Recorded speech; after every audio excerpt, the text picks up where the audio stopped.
Okay, so I did tell you that the second step after the first step, which is the 5 minute meditation, where you give yourself 5 minutes in a day and you close your eyes and you talk to yourself. Treat yourself as the friend you've been wanting to talk to, you've been meaning to ask about, you've been worried about. Ask yourself, how are you? And how are you feeling?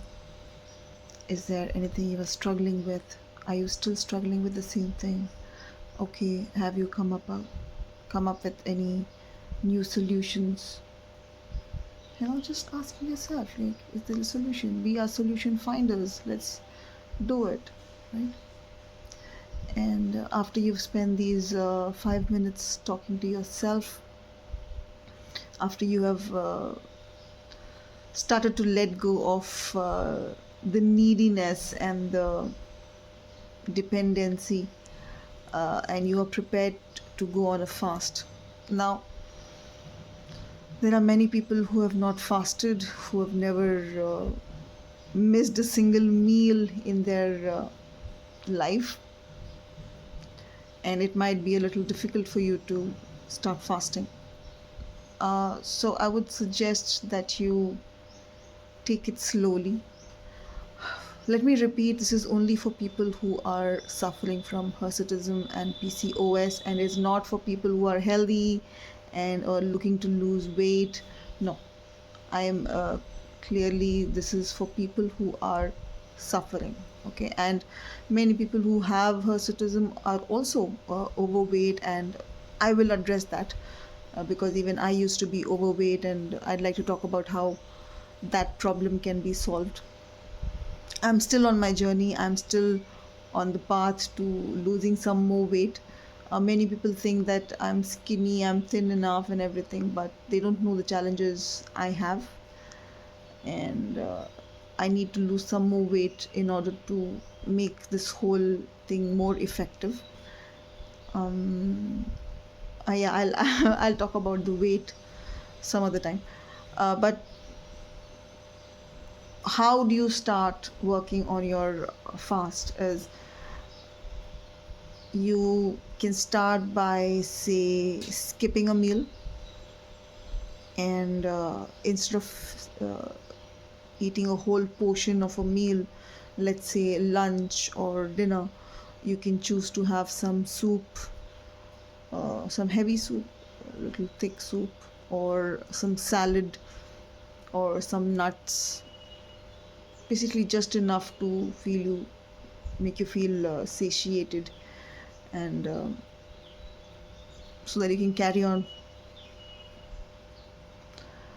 I can understand that some people would feel nervous after they have skipped a meal, and generally the body starts reacting and it starts panicking for more food, and then you tend to eat up more than required. So, yes, this is where I want to tell you that this is a process, right? And here is where you will have to start controlling your emotions. You'll have to work on the meditation, where you are, if you want, you can increase the number of minutes. There is nothing there's no harm to it. In fact, there is more benefit. Maybe you can make it 10 minutes. It's up to you, but bare minimum 5 minutes is your own responsibility to yourself. It's a duty to yourself, so you must. And this practice will help you control your emotions towards food as well. So that is how you will slowly teach your body to listen to itself and not get carried away by the routine and the rut of the outside world.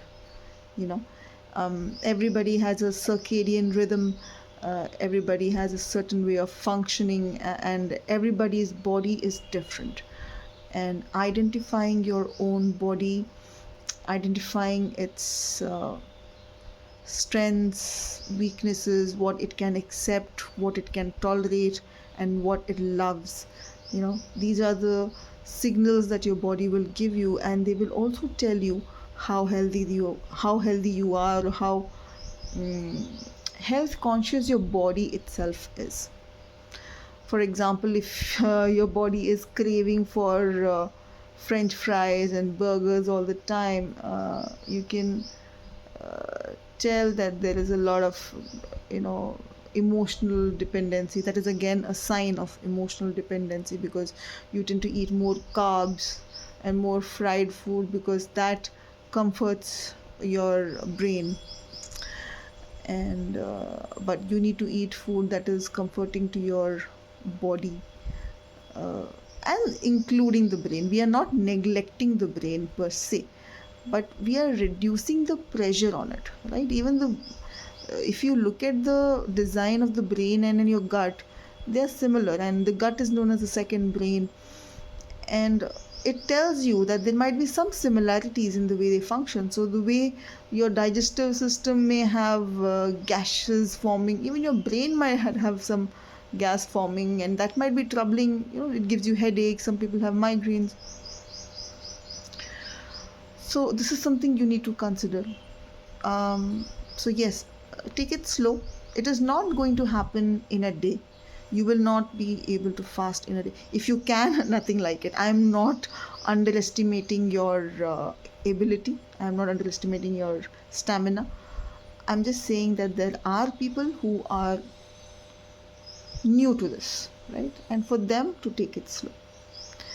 And if you have any queries regarding the fast, how to go about it, morning, evening, you can start with an intermittent fasting. Many people follow an OMAD, one meal a day format, where they eat only one meal and liquids all throughout the day, or just water. There are many ways of going about it. So if you have any queries, if you've been trying it out and if you're failing, or if you're facing some issues in overcoming a certain fasting ritual or a routine, you can always reach out to me, and I'll attempt to answer that question. Okay, so this was a video which is supposed to help you transition from a 3 meal a day eater to somebody who fasts for one whole day. Uh, so slow and steady, we'll get there. Okay. See you in the next video.